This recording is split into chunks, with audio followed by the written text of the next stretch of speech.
নমস্কার বন্ধুরা, পিয়ামিক্স পরিবারে তোমাদের সবাইকে অনেক অনেক স্বাগত। আজ এই ভিডিওটির মাধ্যমে তোমরা দেখবে দত্তপুকুর রাসের মেলা।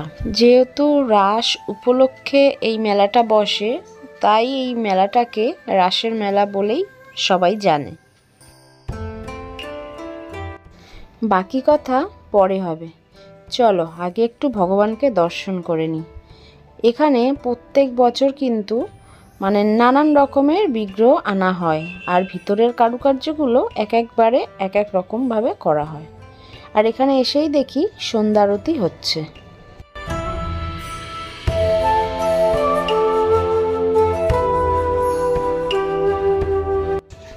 রাধা মাধবকে দর্শন করে সত্যি মনটা ভরে গেল।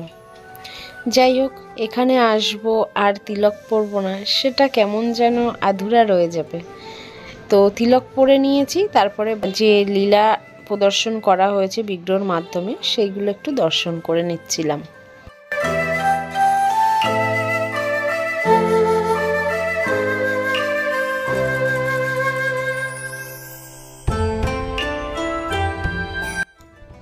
অন্যান্য বারের তুলনায় এবারের মেলাটা হয়তো বাইরে থেকে অনেকটা বড় হয়েছে ঠিকই, কিন্তু ভিতরের দিকে ঠিক যেমনটা হয় এবারে আমার মনে হলো ঠিক তেমনটা বোধহয় হয়নি।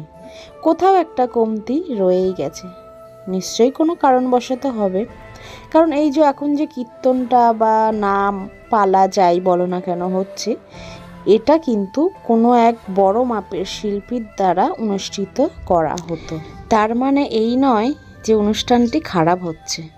আমার কথার মানে হচ্ছে গিয়ে যেভাবে জাঁকজমকটা হতো আর কি, সেটা এবারে কোথাও একটা কমতি রয়ে গেছে। তো প্রথমেই সরি বলে দিচ্ছি, আমার কথার কেউ ভুল ব্যাখ্যা করবে না প্লিজ। আশা করি বুঝতে পেরেছো আমি কি বোঝাতে চাইলাম তোমাদেরকে। মোটামুটি মেলা ঘুরে এইবার চলে এলাম দেখো ব্রেক ডান্সে। এখানে আমি উঠবো না ভেবেই ঠিক করেছিলাম। কেন বলো তো, আমার না ঠিক পোষায় না, 2-4 পাক দেয় আর 60 টাকা 70 টাকা যে যেমন পারে।